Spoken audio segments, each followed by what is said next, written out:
Action Comics 1093, Mark Waid writing with SKYLAR Partridge on the art, back in the art even after an issue off. So that's cool.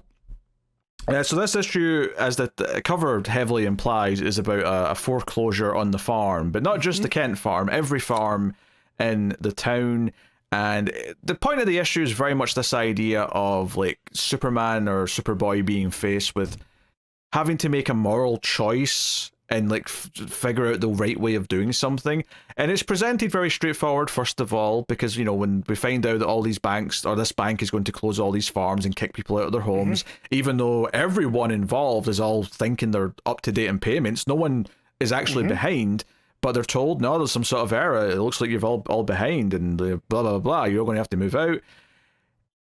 You know, Superman like goes to a gold mine, grabs a hunk of gold, brings it home and puts it on the table and says, here, mom and dad, use this to save everyone's thing. And they're like, and both of them say no. And he's like, no, it's not stolen. I just took it from a mine. Like, it's not, you know, I didn't take it from anyone. I found it. Yeah. Well, and I love what Pa Kent says. He's like, look, man, we don't know where your powers come from, right? They could disappear at any point. And what are we left with? We got to solve this the old-fashioned way. And I really like that. I really like them pointing out to Clark that, like, yeah, sometimes you got to think about solving problems without being Superboy or Superman, you know? And I love where that leads to in the story. Yeah, I mean, I think for me, it's just this idea of, like, we couldn't have solved it this way. You know, like, it's one thing for you to swoop in and save someone who's falling to death, right? Or something like that. That's completely fair game. But this is using something for your own gain. And he tries to argue that it isn't, because it's about them. And they're like, yeah, but you live here. So it's helping you too. Well, and again, Mark Waid, really great at interpersonal dynamics, because Clark starts yelling and Pa's like, watch your tone. You know, like at the end of the day, that's still his dad. For all the superpowers he has, and he could dig through this gold mine and still, but at the end of the day, he's still someone's son. Yeah, and you know, there's that respect in between them. The ultimate thing he does is that he decides to, as Superboy, go to this guy at the bank, this manager, and speak to him. He is not there yet, but he does kind of like poke around, and he sees some contracts that prove this guy's scheming, because he agreed to sell all this land and get a cut of the profits before all these computer errors started happening. So it's like, okay, how do I deal with this though? Because if I take this, I'm stealing these documents, and that kind of hurts a lot of the argument here. And if I don't, he'll get rid of them. And he ends up sort of like threading the needle a little bit to make the guy think that he's stolen these documents, so he runs in to get them. But Superboy's actually brought his boss here to check them out. So yes, the whole dilemma he has, where he brings in the head of the bank, or basically the guy's boss from the head office to catch him, try to get rid of the papers. And I think my favorite thing about this is not so much what he does or how it plays out. It's perfectly fine, but for me, it's more the moment afterwards where the Kents say to him, like, you know, if you had to steal them to save everyone's houses, if that was the only option, would you have done it? And Clark says, are you trying to make me say something you don't want to hear? Because, you know, I don't want to get yelled at or whatever.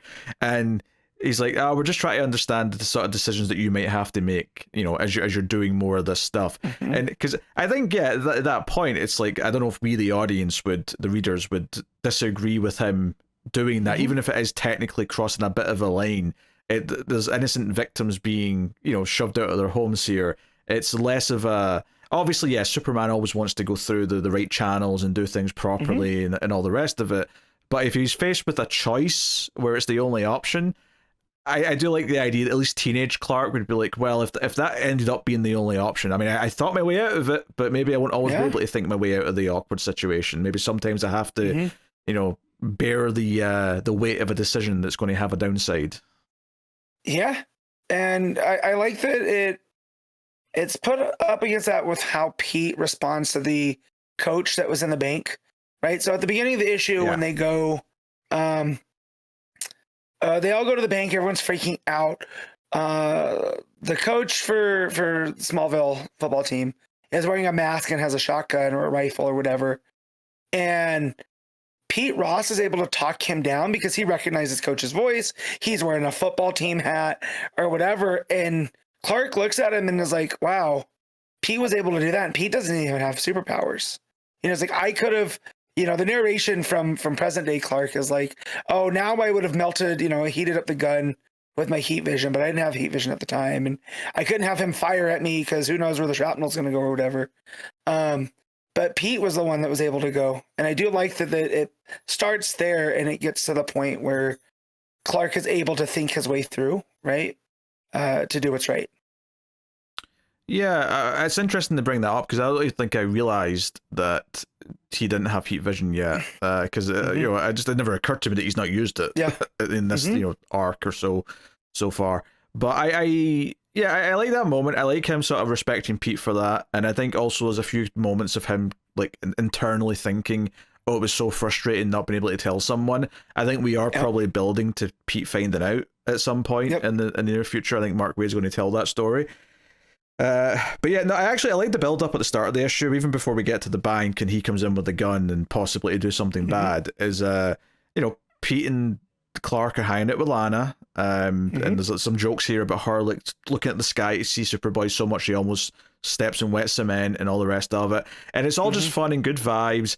But they sort of do this cool thing where they tease like Pa Kent very quickly hung up the phone on Martha and went somewhere when he got a letter from the bank, and even Martha doesn't know why or what's going on, so that's what sends Clark over to the bank to see what's going on. And then we see obviously there's tons of people complaining, and I like the sequencing of all this because it did a good job of teasing that something was wrong, and then but it felt very natural the way it played out, I thought, particularly for the first half of the issues it was unfolding what was actually happening. And then the moral dilemmas were kind of the big part of the second half of the issue, which is also good. So yeah, it felt like another example of Mark Waid trying to tell a young Clark Kent story of just him being confronted with something that's not clear cut, right? Something that takes a little bit more nuance because he has to actually think about what the various choices he has, how each one will affect, and is any one of them stepping over a line? And so on. I like him being challenged with those things. So, and on that level, I have no real complaints with this issue, honestly. Yeah, no, and I just love we get the small town vibe of like when, he shows up and the whole town's there, and he's just talking to them as Clark Kent, trying to figure out what's going on. And then the scene where he goes to the farmer who has the gun pulled on the police because the police are coming to serve the notice, and he's like, "Don't step foot on here," and Clark puts himself between the farmer and the police, Yeah, but the interesting part of it though is not so much that, it's more that afterwards when the farmer says, "Hey, Superboy, are you going to do something about this?" And he's like, "Well, no, I just flew down to stop, de-escalate this tense situation." And he's like, "Well, so you're letting the bank do this then, so what good are you to us if you're just going to let that happen?" And that's kind of what motivates Clark to really start thinking about, okay, how can I actually solve this issue without betraying like the ethical lines that my parents have set out for me?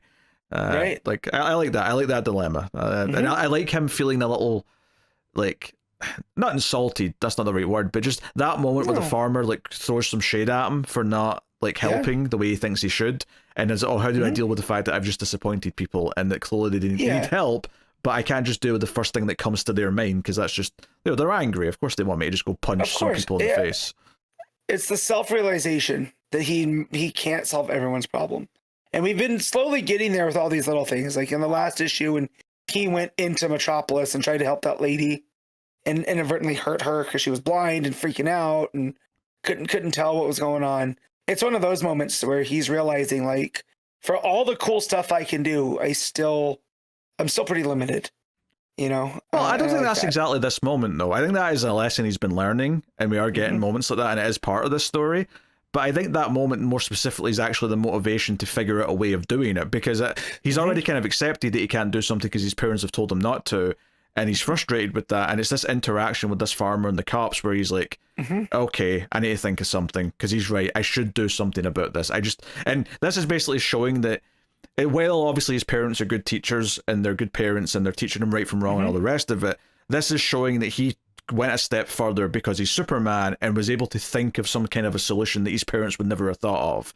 So it's showing that he's obeying their teachings, but he's actually going above and beyond as like even better at doing this kind of thing than they could teach him to be. So, you know, on that level, I think it does a really good job of being an early, you know, Superman Clark Kent story. And then the ending just teases that maybe General Lane's going to call him in to go help with the war situation. There's just a couple of pages at the end with a soldier begging for backup in some location. And yeah, apparently Lane's been sketching out what Superboy's outfit's going to be.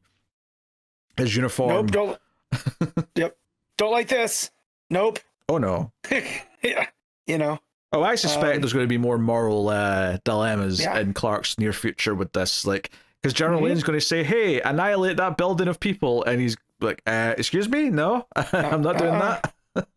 No, they're still people. I don't care if they're not from another country, you know? But yeah. I don't know. It gives me a little bit of, you know, they try to do that Superman Year One story with Frank Miller, where Superman was in the military and it just, you know, not good. So I feel like Wade's showing why that's not a good idea here, you know? So again, I trust him to tell this, but yeah, seeing the Superboy in military fatigue sketch gave me like the no thank you vibes. Yeah, well, I don't think this is going to be something that Clark is going to enjoy doing, and he's probably going to face some tough decisions or learning moments through it, which is the entire point of doing this whole Superboy era of Action Comics in the first place. But yeah, no, pretty good. And then SKYLAR Partridge, nice to have Partridge back. You know, again, I think the cleanness of the art, it really fits that small town vibe that it's going for. And I think the plot of this one, with all the angry people in the bank and the evil banker, it was good. And maybe it's because I watched it recently, but it was giving me a lot of It's a Wonderful Life vibes. Okay. This was Mr. Potter and It's a Wonderful Life, try to like kick everyone out of their homes. Very, very similar in its idea. But they don't have George Bailey, they've got Clark Kent. So that's right. They did all right.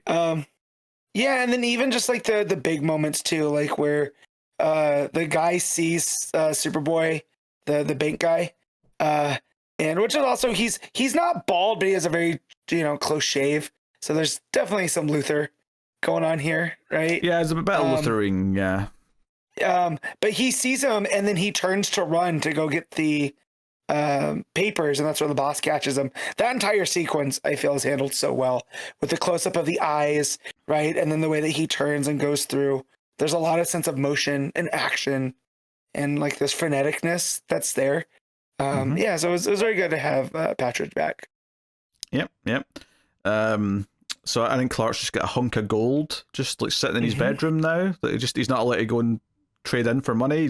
I just got a hunk of gold. I'll just keep this paperweight. When that's when we find out he finds his heat vision by getting really into metallurgy, right? So he starts fashioning himself some jewelry, you know, and the heat vision makes that so much easier. I'm going to turn this into lots of jewelry for Lana. I'm going to turn it into some rings, some earrings, maybe a bangle, maybe I don't know, maybe she wants a nose ring. I don't know. Yeah, and it's also funny that she ends up with steel, right? Like, so we're seeing here that, I mean, she gets her own Superman eventually, you know? So I think that's funny. But yeah, all the whole young love stuff is still so good. So yeah, hope he does something nice with that big hunk of gold. Yeah, all right, what are you giving Action Comics? I'm going to give this a 9. I really enjoyed this one. I don't think I'm going to go that high. I'm going to go with a nice 8 out of 10 for me. I think this was a good issue. But that's about it, I think. So a great issue even. I just don't think it's, you know, amazing, I guess, is what you were going with.